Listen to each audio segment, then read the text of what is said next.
Boa tarde, meus amigos da Conversa ao Pé do Rádio. Aqui quem fala é Rubem Gonzalez, diretamente do portal Não a Mídia Golpista. E hoje vai ser de tarde, né? Afinal de contas, hoje é o dia da nossa independência. Salve, salve, nossa independência. Hoje é o dia que nós fomos libertos de Portugal e passamos a ser colônia inglesa. Aí depois passamos um pequeno período de praticamente liberdade, né? Aí voltamos com tudo para ser colônia americana. Hoje nós somos quintal Yankee, quintal dos rentistas do mundo. Hoje nós somos um puteiro a céu aberto. E a gente está aqui tentando mudar esse quadro, né? Poderia falar outra coisa, eu prometi até falar sobre o negócio da Dilma hoje para alguns amigos aí, mas não vou falar hoje não. O momento que urge é essa situação que nós fomos colocados à revelia. Inclusive ontem nos comentários eu li de tudo, né? Fiz questão de ficar lendo, eu li de tudo. Até gente dizendo que vou dar um dislike porque o canal não é sério. Pensei que era uma postagem séria, mas é uma postagem séria sim. O nome disso aí é ironia. Ironia criada por esse pessoal que fez isso com o país. Então, já que eu não posso explodir, já que eu não tenho um AK-47 nem tenho um grupo para sair explodindo tudo, a gente usa os meios que tem. E a ironia sempre é uma válvula de escape. Eu vou começar aqui, porque tem gente falando assim, você disse que não foi ataque, não foi ataque, foi tudo isso aí. Eu vou ler para vocês a minha postagem do Facebook, coloquei nos meus dois perfis, eu vou ler exatamente aqui para vocês e depois eu vou dissertar, sem meia culpa. Olha, eu posso até reconsiderar o que escrevi hoje sobre o atentado recebido pelo Bolsonaro em Juiz de Fora. Porém, jamais farei meia culpa. Não por falta de humildade, absolutamente. Tenho humildade suficiente para assumir erros e voltar atrás. Afinal, sou tão falível quanto qualquer um de vocês. Eu não farei por ele, nem por seus amigos golpistas, porque eles não merecem. Jogaram o país na sarjeta, o inundaram de ódio gratuito, revalidaram a ideologia que o comunismo é uma obra do Satanás e passaram a fazer um identitarismo às avessas, só que cheio de ódio, até o talo. Não farei porque eles transformaram o nosso maravilhoso país num arcabouço de Billy e Fel, onde o ódio está à solta e parecia que nós somos de esquerda ou de centro-esquerda, éramos animais criados para ser abatidos por eles, os que se proclamaram donos de vidas e destinos. Posso me referir ao ocorrido de outra forma, mas nunca como um atentado. Afinal, o que houve ali foi uma colheita. Bolsonaro colheu os frutos do que ele plantou. O seu discurso fake acabou fazendo nascer um anti-Bolsonaro, com valores, ódio e intolerância análogos aos seus. Se for confirmada a veracidade do ataque, Bolsonaro terá apenas provado seu próprio remédio.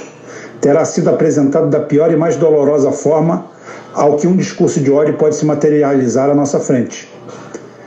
Também se dará conta de que sempre existirá alguém mais ao extremo do que nós mesmos, e que enquanto simulamos matar milhares com um tripé elevado à condição de uma metafórica metralhadora, outros não hesitam em enfiar uma prosaica faca no bucho do seu desafeto. De qualquer forma, Bolsonaro, bem-vindo ao Brasil real, um país que você nunca conheceu de verdade, mas que piorou muito depois que pessoas iguais a você, com um discurso igual ao seu, passaram a derramar ódio por ruas, praças, casas e até famílias. Aqui se faz, aqui se paga. O ditado é filosófico. Bem, isso aí foi o que eu escrevi. Eu li aqui de uma maneira continuada, né? Sem dar entonação ou qualquer tipo de emoção. E agora eu venho para as conjecturas. As conjecturas são o seguinte: foi um ataque mesmo. Foi um ataque, ele foi atacado, foi ferido, o cara é um louco, o cara é um maluco, uns vão dizer que ele é do PSOL, outros vão dizer que não, ou vão querer politizar o negócio, os idiotas que vivem seguindo ele e que alguns aparecem aqui para dar audiência para a gente, tomara que continuem, vão ficar falando o que um bolsonarista médio fala. Merda. Então, isso daí, se tudo ocorreu como isso mesmo aconteceu. Foi um atentado, foi isso aí. Agora, as teorias da conspiração dão margem para outras coisas. Tem evidências, é igual a viagem do homem à Lua. Eu não acredito que o homem foi à Lua. Não porque eu acredito em terra plana, não. Claro que não é terra plana. Mas é por dados técnicos de engenharia e científicos. Um dia, quando isso aqui abaixar, eu falo sobre isso aí. Porque eu sou técnico mecânico com ênfase em mecatrônica, conheço de sistemas, conheço sistemas eletrônicos de controle, todos eles. Eu estive durante 16 anos embarcado em plataforma da Petrobras como supervisor, gerente de contrato, executante, peão, carregador de saco, tudo. Eu comecei e fui subindo dentro da minha carreira.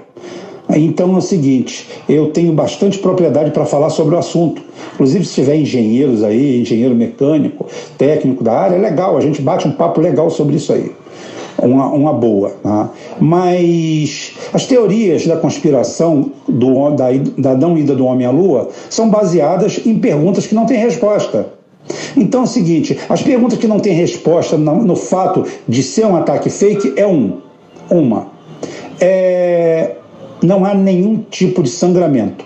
Já vieram especialistas falando, não, mas foi uma perfuração. Não. O Bolsonaro foi atacado com uma ferramenta perfuro, corto, contundente. Não li em lugar nenhum não, tá? Eu sabia. Perfuro, corto, contundente. Então, ela perfura, corta e faz dano. Então, é impossível não haver sangramento. Impossível. Porque existe a figura do punhal. O punhal é perfuro contundente. Ele só perfura. Então, em certas regiões do corpo humano, e se a pessoa tiver algum nível de flacidez de pele, gordura, ser um gordinho, tá? Daquilo ali dá uma fechada e não haver sangramento. Existe essa possibilidade? Existe. Só que a faca que aplicaram o golpe contra ele, ela é perfuro, corto, contundente. Ou seja, ela tinha uma lâmina. O punhal não. O punhal é como um vergalhão afiadíssimo. Ele é para atingir, para estocar. É um estoque. No começo falaram que era um estoque. Aí teria sentido até não haver um sangramento intenso. Não há sangue, não há sinal de sangue em lugar nenhum. Nenhum. Na roupa, em lugar nenhum.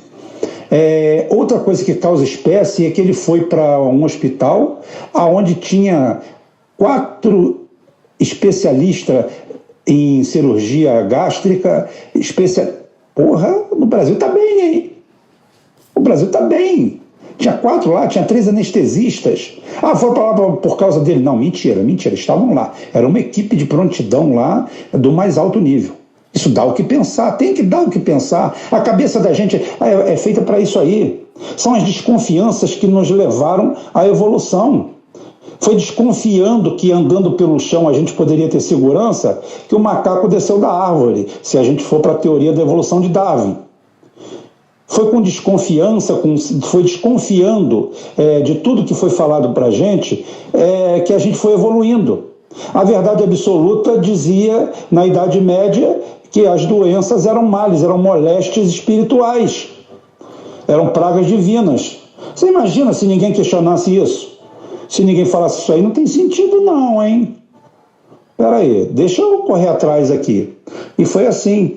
E foi assim que muitas pessoas que provocaram revoluções foram execradas. Morreram na miséria, morreram amaldiçoadas e só foram reconhecidas, às vezes, séculos mais tarde. Séculos mais tarde, como foi o caso de quem descobriu, né, a asepsia. Não lembro, né, o nome dele, foi lá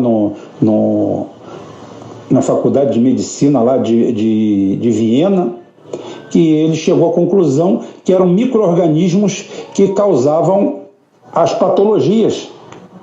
E foi ridicularizado até porque ele não era médico. Você não é médico, como é que você vai saber disso? Porque o médico é verdade absoluta. Então a verdade nunca é absoluta. Então tem esses dados aí. Tem outro dado, ele perdeu metade do sangue do corpo.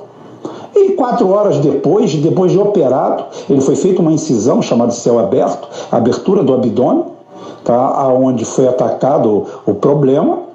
E 4 horas depois ele estava na UTI falando fluentemente, conversando, corado, e disseram que ele estava em choque. Estava em choque, e é o seguinte, e o pós-operatório em UTI, o paciente, eu tive parentes lá, eu nunca tive numa UTI não, internado, já operei, mas é o seguinte, não fala nada, é proibido falar, e ele igual um tagarela, falando. É de se coçar a cabeça? É. Agora vamos à teoria da conspiração 2, benefícios. O que se beneficia nesse momento? No primeiro momento, não muda nada o quadro. Está ainda longe, relativamente longe dentro do período eleitoral, da eleição, muita coisa pode mudar. E isso daí foi mais um transtorno, e isso vai ser absorvido pelo mercado, entre aspas, né? O mercado eleitoral. A outra é o seguinte, vamos para a teoria da conspiração. A teoria da conspiração diz que no dia anterior aconteceram dois fatos. É a divulgação das pesquisas.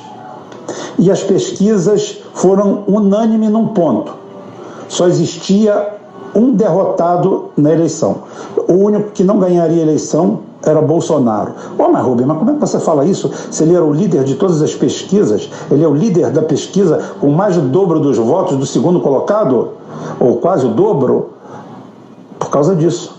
Porque o primeiro turno não dá troféu, não dá medalha de honra ou mérito, não dá nada. Só te dá um lugar no segundo turno. E no segundo turno ele perde para todo mundo. Ele só ganha do Haddad, mas num empate técnico, sem levar em consideração que o Haddad seria apoiado por outros candidatos que ganham do Bolsonaro no segundo turno. Então prova-se por A mais B que no segundo turno ele perde do Haddad também, porque ele vai perder de todo mundo, porque ali não leva em consideração as adesões. Ele perde para o Ciro, ele perde para a Marina, ele perde para todo mundo, perde para o Alckmin. E no segundo turno, ele ganharia do Haddad, mas dentro de uma margem de empate técnico, ou seja, empate. Só que no segundo turno, o Haddad receberia o apoio de gente que ganharia do Bolsonaro. Então isso aí desequilibraria a conta. O que acontece? Acontece que o Bolsonaro chegou no teto. Chegou no topo. E o que existe? E quem foi esse teto, esse topo? É a intolerância dele, é o jeito dele, é o formato dele, é para quem ele fala. Ele não fala para todo brasileiro, ele não fala para o cidadão comum, ele não fala para a minoria, ele não fala para negro, ele não fala para puta, ele não fala para viado. Estou sendo bem claro, ele não fala para ninguém, ele fala para o grupo que ele criou de seguidores, para um séquito de pessoas indignadas, isso e aquele negócio. Acredita em mim, vem comigo que eu tenho a solução. Estilo Jim Jones. Vem comigo, acredita em mim que nós vamos resolver tudo. Só isso. O que ocorre? No dia anterior também consta, não sei se é verdade, que ele teve uma reunião com a Gangue Marinho, com os capos lá da Globo. E que é o seguinte, foi levantada essa hipótese. Você é muito bom, o teu Paulo Guedes é maravilhoso, o Paulo Guedes quer vender até o povo mais pobre a peso como adubo, é um cara sensacional, quer que o país seja de meia dúzia de pessoas, que o resto passe fome, viva na miséria, e que pelo menos metade da população morra de fome, que já seria ótimo para ele. E esse modelo aí, apesar de você, Bolsonaro, a gente não gosta de você, mas apesar de você, esse modelo aí econômico é maravilhoso, é esse que nós queremos.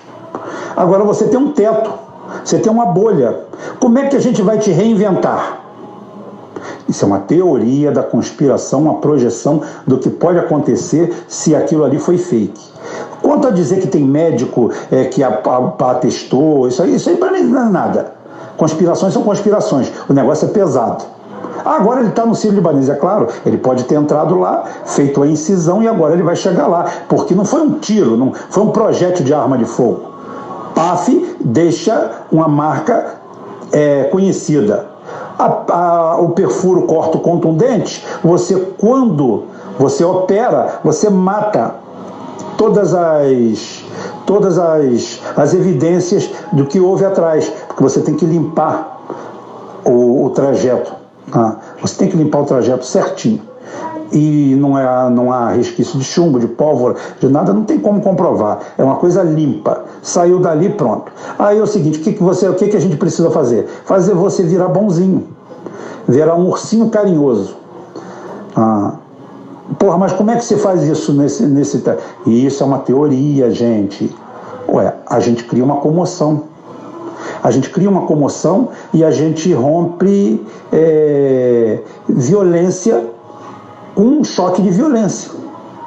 A gente faz um ato extremamente violento e o que vai se esperar agora? O que nós da esquerda, da centro-esquerda vamos esperar? O Bolsonaro vai vir babando sangue. Ódio, vingança. Não.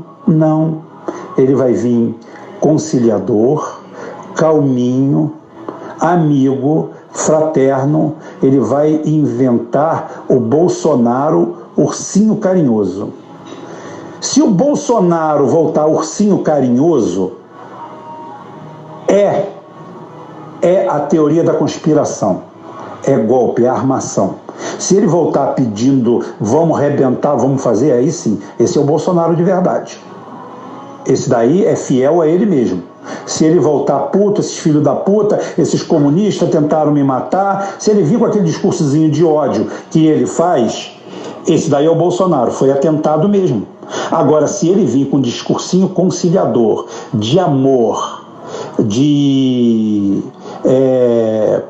perdão, de tudo, de querer se encontrar com o cara que fez isso com ele, abraçar na frente das câmeras, tentar conquistar o voto indeciso, pode ter certeza que você caiu num golpe, que foi um golpe muito bem engendrado.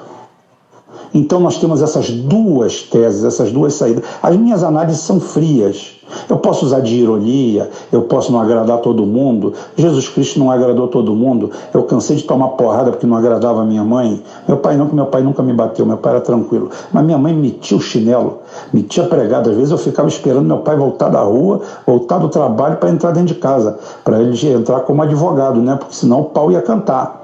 Então é isso aí. Existe a possibilidade de ter sido apenas um atentado, o bichinho ter colhido o que ele plantou, que eu falei lá no Não é Meia Culpa Minha, que eu li, entrei lendo aquilo ali, ou então, efetivamente, nós estamos frente a mais uma grande armação, como foi a camisa dos petistas no Abílio Diniz, que os caras foram obrigados a colocar uma camisa do PT para incriminar o Lula, para foder o Lula na reta final contra o Collor. Ou a bolinha de papel que virou um meteorito que caiu na cabeça do Serra, com perícia paga pela Globo. Então é o seguinte, isso aí é diferente. Diferente nada, tudo é igual no final, porque visa objetivos. Como foi feito? Peraí, olha só, a operacionalidade da armação não compete a mim. E além do mais é o seguinte, a Polícia Federal que vai investigar isso aí é altamente suspeita, porque a Polícia Federal está toda fechada com o Bolsonaro, inclusive diz uma testemunha aqui no áudio que eu recebi, que tinha um monte de policiais federais do lado de fora chorando. Outra coisa que eu achei foi profissionalismo demais da equipe dele. A equipe dele não foi profissional ao ponto de defendê-lo do ataque, mas foram profissionais em garantir a vida e a integridade física do agressor. É estranho isso, né? Ainda mais no meio daqueles descerebrados que vêm por aí dizendo que vão matar a gente. Já falaram que ia me matar, o caramba, bicho, vou morrer um dia mesmo, o que tem? Um dia a mais, um dia a menos. Só que o problema é que tem muita gente que vai buscar lã e sai tosquiado, né? Então, graças a Deus, é por aí. Ainda tem essa daí. Tá? Então, é mais uma para a gente pensar. Eu, definitivamente, ainda não tenho elementos para dizer o que foi. Tem chance de ter sido armação? Tem sim, sem teoria da conspiração. Elementos para isso tem, para eu pensar nisso. Todas as perguntas que eu fiz aqui, com poucas respostas, ou respostas que não atendem ao que eu pedi, ao que eu perguntei, tá? E do outro lado, vamos ver. Pode ter sido uma atitude isolada? Pode. Não tem problema. Tudo vai depender de como se desenrolar isso. Se o Bolsonaro daqui a 10 dias voltar com um discursinho dele de ódio normal, aquilo tudo, beleza. Se ele nesse meio tempo der uma de ursinho carinhoso, querer conhecer o cara, querer ser fotografado ao lado do cara, dizer que perdoa ele, que ele não é nada disso, que ele é um amor de pessoa, alto lá. Corre, Bino, que é uma cilada. Então, gente, vamos ficando por aqui nesse dia da independência fake. A gente espera mesmo a independência, é dia 1º de janeiro com Ciro Gomes, uma independência que vai levar tempo para chegar, que a gente vai ter que ir cortando essas amarras uma a uma, cerrando essas correntes uma a uma, mas curva de transatlântico é assim, a gente começa a fazer aqui para ele virar a 5 quilômetros de distância. A gente tem que começar. A maratona são 42.195 metros, mas ela começa no primeiro passo. Tudo começa no primeiro passo. E o primeiro passo é a gente eleger Ciro Gomes contra tudo isso que está aí. Vamos botar um pouco de moral nesse país. Um abraço a todos, inclusive aos meus detratores. Até amanhã, se Deus quiser, e Ele vai querer.